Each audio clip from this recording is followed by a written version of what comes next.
down, down, CM, down, down, CM, down, down, CM, down, down. We want Justice. We want Justice. We want Justice. We want Justice. We want Justice. We want Justice. We want Justice. We want Justice. We want Justice.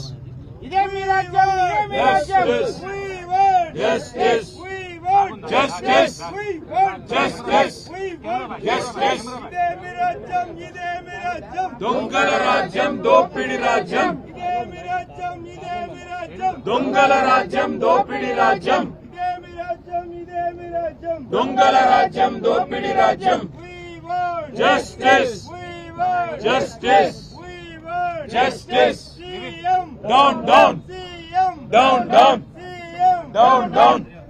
ఇదే మీ రాజ్యం ఇదే మీ రాజ్యం దొంగల రాజ్యం దొంగల రాజ్యం ఇదే మీ రాజ్యం ఇదే మీ రాజ్యం దొంగల రాజ్యం దొంగల రాజ్యం ఇదే మీ రాజ్యం ఇదే మీ రాజ్యం దొంగల రాజ్యం దోపిడి రాజ్యం ఇదే మీ రాజ్యం ఇదే మీ రాజ్యం దొంగల రాజ్యం దోపిడి రాజ్యం ఇదే మీ రాజ్యం ఇదే మీ రాజ్యం ఒక ముగ్గురు నలుగురు మాట్లాడతాము దయచేసి అందరు కొద్ది వెనక్కి తీసుకురాదు అందరు వచ్చేటట్టు తీసుకుంటాం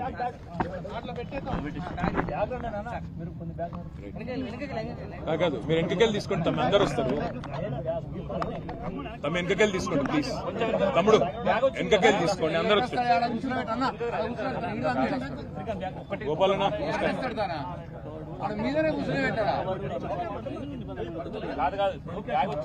రైట్ రైట్ రైట్ ఇక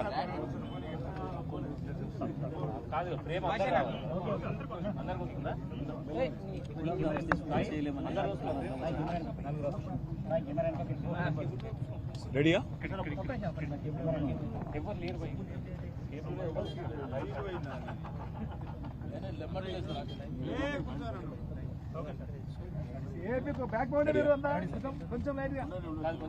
పేరుకేమో ప్రజాపాలన ప్రజాప్రభుత్వం పేరుకేమో మరి మేము చాలా ప్రజాస్వామికంగా ఉన్నాము అని చెప్పి తెల్లారి లేస్తే పాడిందే పాటరా అన్నట్టు ప్రతిరోజు అరిగిపోయిన గ్రామ్ఫోన్ రికార్డులాగా ముఖ్యమంత్రి నుంచి మొదలు పెడితే మరి మంత్రుల దాకా అందరూ ఒకటే మాట ప్రజాపాలన ఇందిరమ్మ ప్రభుత్వం అని చెప్తారు.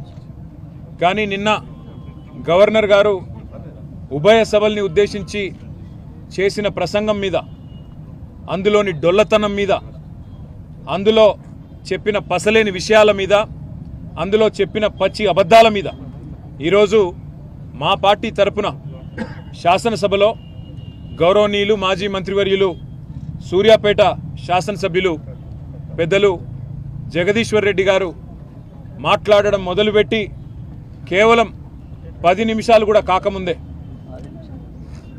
6 నిమిషాల లోపలనే ఈరోజు ఉద్దేశపూర్వకంగా అటు మంత్రులు ఇటు కాంగ్రెస్ పార్టీకి సంబంధించిన శాసనసభ్యులు రన్నింగ్ కామెంటరీ చేస్తూ ఆయన ప్రసంగానికి అంతరాయం కలిగిస్తూ ఇష్టం వచ్చిన కామెంట్స్ చేస్తూ ఉంటే జగదీశ్వర్ రెడ్డి గారు ఏమాత్రం సంయమనం కోల్పోకుండా చాలా చక్కగా రాష్ట్రంలో ఎండిపోతున్న పంటలు, రాష్ట్రంలో అధోగతి పాలైన వ్యవసాయం, రైతుల కష్టాలు, జరగని రుణమాఫీ, పడని రైతు బంధు ఇవన్నీ ఎండగడుతూ తన పద్ధతుల్లో చాలా స్పష్టంగా ప్రభుత్వానికి ఇవాళ ఒక హెచ్చరికలాగా రాష్ట్ర ప్రజల తరపున చేస్తుంటే అమలు కాని 6 గ్యారంటీలు, ఇచ్చిన 420 హామీల వాగ్దాన భంగం, వీటన్నిటి మీద విమర్శలతో ఇవాళ దాడి చేస్తుంటే తట్టుకోలేని ప్రభుత్వం ఈరోజు నీతిబాహ్యంగా నిస్సిగ్గుగా ఇవాళ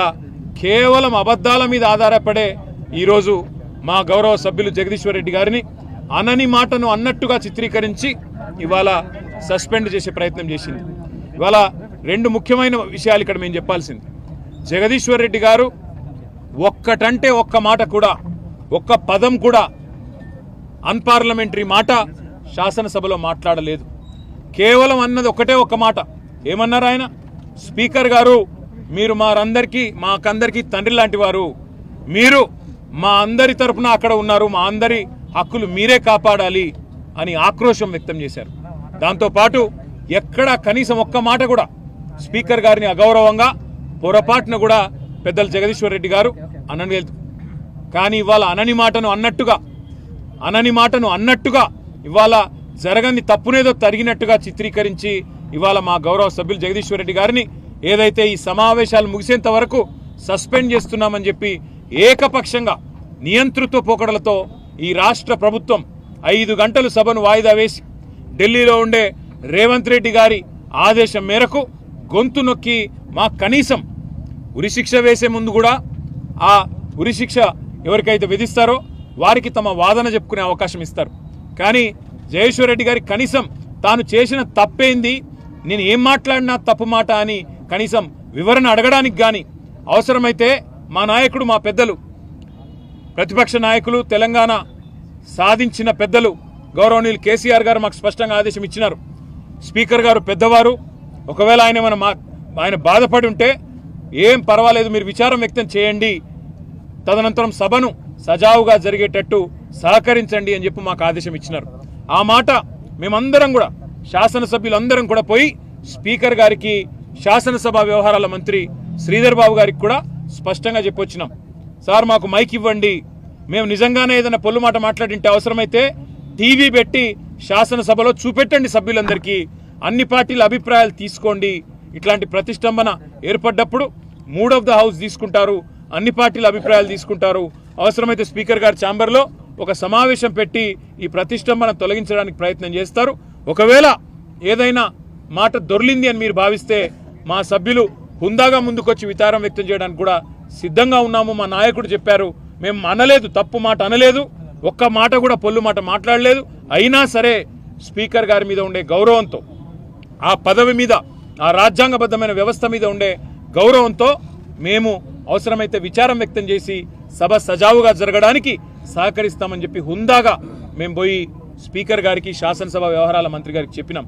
కానీ ఇవాళ చేయని తప్పుకు ఈరోజు మొత్తం సెషన్ అంతా కూడా సస్పెండ్ చేస్తున్నామని చెప్పి ఏకపక్షంగా, అక్కడ మా పెద్దలు హరీష్ రావు గారు రిపీటెడ్గా అడుగుతానే ఉన్నారు, మా పార్టీ తరఫున మా వాదన చెప్పనివ్వండి, మేము చెప్పాలనుకున్నది వినండి అని చెప్తే కూడా వినిపించుకోకుండా కేవలం కాంగ్రెస్ పార్టీ శాసనసభ్యులు ఒక 4-5గురితో మాట్లాడించి, ఒక 3-4 మంత్రులతో మాట్లాడించి, ఇక అది మాత్రమే మూడ్ ఆఫ్ ద హౌస్ అన్నట్టు, వాళ్ళు చెప్పిందే వేదం అన్నట్టు, వాళ్ళు చెప్పిందే సత్యం అన్నట్టు ఇవాళ ఏకపక్షంగా బుల్డోజింగ్ ధోరణితో, నియంతృత్వ పోకడలతో ఈ రాష్ట్ర ప్రభుత్వం, శాసనసభ వ్యవహారాల మంత్రి శ్రీధర్ బాబు కానీ, ముఖ్యమంత్రి రేవంత్ రెడ్డి కానీ ఏకపక్షమైన నిర్ణయం తీసుకొని ఇవాళ మా సభ్యుడు గొంతు నొక్కడం జరిగింది. అందుకే ఇవాళ రాజ్యాంగాన్ని రచించిన భారతరత్న డాక్టర్ బాబాసాహెబ్ అంబేద్కర్ గారికి ఈ రాష్ట్రంలో జరుగుతున్న రాజ్యాంగ హక్కుల హననం గురించి, ఈ రాష్ట్రంలో జరుగుతున్న అప్రజాస్వామికమైన పోకడల గురించి మరి నిరసన చెప్పడానికే ఇక్కడ వచ్చి కూర్చున్నాం.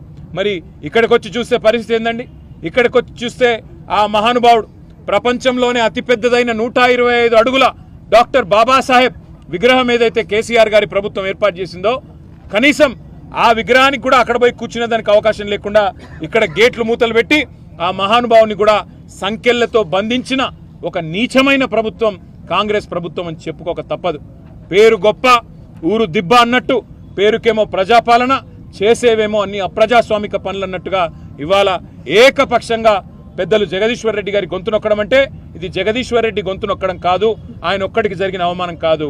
ఈ రాష్ట్రంలోని రైతాంగం తరపున, ఈ రాష్ట్రంలోని ఆడబిడ్డల తరపున నెలకు 2,500 రూపాయలు కావాలని గొంతు విప్పినందుకు, రాష్ట్ర రైతాంగం తరపున రుణమాఫీ జరగలేదు అని చెప్పి ప్రశ్నించినందుకు, రాష్ట్ర రైతాంగం తరపున ఎండుతున్న పంటల విషయంలో మా పార్టీ తరపున ప్రభుత్వాన్ని నిలదీసినందుకు, రాష్ట్ర పేదవాళ్ల తరపున పెంచని పెన్షన్ల గురించి, అమలు కాని 6 గ్యారంటీల గురించి, 420 హామీల గురించి ప్రశ్నించినందుకు తట్టుకోలేక ఈరోజు ప్రభుత్వం ఒక కుయుక్తితో మా సభ్యుడిని సస్పెండ్ చేసింది. అందుకే నిరసనగా మేమందరం కూడా ఇక్కడ కూర్చున్నాం. ఇవాళ వాళ్ళు అనుకుంటా ఉన్నారు, కేవలం ఒక గొంతు నొక్కినంత మాత్రాన, శాసనసభలో మా పార్టీ యొక్క సభ్యుడి యొక్క ప్రసంగానికి అంతరాయం కలిగించినంత మాత్రాన ఏదో సాధిస్తామని చెప్పి వాళ్ళు భ్రమపడతా ఉన్నారు. కానీ రాష్ట్రంలోని ప్రజలు అన్నీ గమనిస్తూ ఉన్నారు. 15-16 నెలల్లో కేవలం 20% కమిషన్లు, ఢిల్లీకి మూటలు పంపడం మీద ఉన్న దృష్టి ఈ రాష్ట్రంలోని పేదలకు మేలు చేయాలనే విషయంలో మాత్రం ఈ ప్రభుత్వానికి ఎంత మాత్రం లేదు అనేది ప్రజలకు కూడా అర్థమైపోయింది. కాబట్టే ఇవాళ ముఖ్యమంత్రి గారిని ఎక్కడికక్కడ ప్రజలు శాపనార్థాలు పెడతా ఉన్నారు. ఇవాళ జగదీశ్వర్ రెడ్డి గారు ఒక్క పొల్లు మాట కూడా మాట్లాడలేదు. రేపు రాష్ట్ర వ్యాప్తంగా మేము బీఆర్ఎస్ కార్యకర్తలకు కూడా పిలుపునిస్తా ఉన్నాం. కాంగ్రెస్ పార్టీ యొక్క అప్రజాస్వామిక వైఖరికి వ్యతిరేకంగా ఈ ముఖ్యమంత్రి ఈ ప్రభుత్వం యొక్క అహంకార నియంతృత్వ పోకడలకు వ్యతిరేకంగా రాష్ట్ర వ్యాప్తంగా అన్ని నియోజకవర్గ కేంద్రాల్లో కూడా ప్రభుత్వం యొక్క దిష్టిబొమ్మల దహనానికి వెంటనే మీరు పిలుపునిస్తూ, దాంతోపాటు బడ్జెట్ సమావేశాల్లో నిజానికి అన్ని కూడా మేము ప్రశ్నించబోతా ఉన్నామని వాళ్ళకి తెలుసు. మరి బడ్జెట్ సమావేశాల్లో బీఆర్ఎస్ ఉంటే ఖచ్చితంగా మరి ప్రజల తరఫున గట్టిగా దాడి చేస్తారు, గట్టిగా ప్రశ్నిస్తారు. 420 హామీలు, 420 పనులు, ఈ కాంట్రాక్టులు, కమిషన్లు, మరి ఢిల్లీకి మూటలు అన్ని వెలుగులోకి వస్తాయనే భయంతో మా గొంతు నొక్కే ప్రయత్నం ఏదైతే చేస్తా ఉన్నారో తప్పకుండా దీనికి మరి ప్రజలు కూడా సమాధానం చెప్తారు, మేము కూడా సమాధానం చెప్తాం. రేపు రాష్ట్ర వ్యాప్తంగా మరి మా సభ్యుడి యొక్క అప్రజాస్వామిక రేపు సాయంత్రం వరకు మరి ఈ కార్యక్రమం కూడా చేస్తాం. దాంతోపాటు మరి మా సభ్యుడి యొక్క గొంతు ఈరోజు నొక్కినందుకు తప్పకుండా ఈ ప్రభుత్వం ఇంతకు ఇంత అనుభవిస్తుంది. భవిష్యత్తులో ఈరోజు ఏ రకంగానైతే ఏకపక్షంగా కాంగ్రెస్ పార్టీ వ్యవహారం చేసిందో భవిష్యత్తులో తప్పకుండా వారికి కూడా శిక్ష తప్పదు ప్రజా కోర్టులో అనే మాట కూడా తెలియజేస్తూ థ్యాంక్ యూ.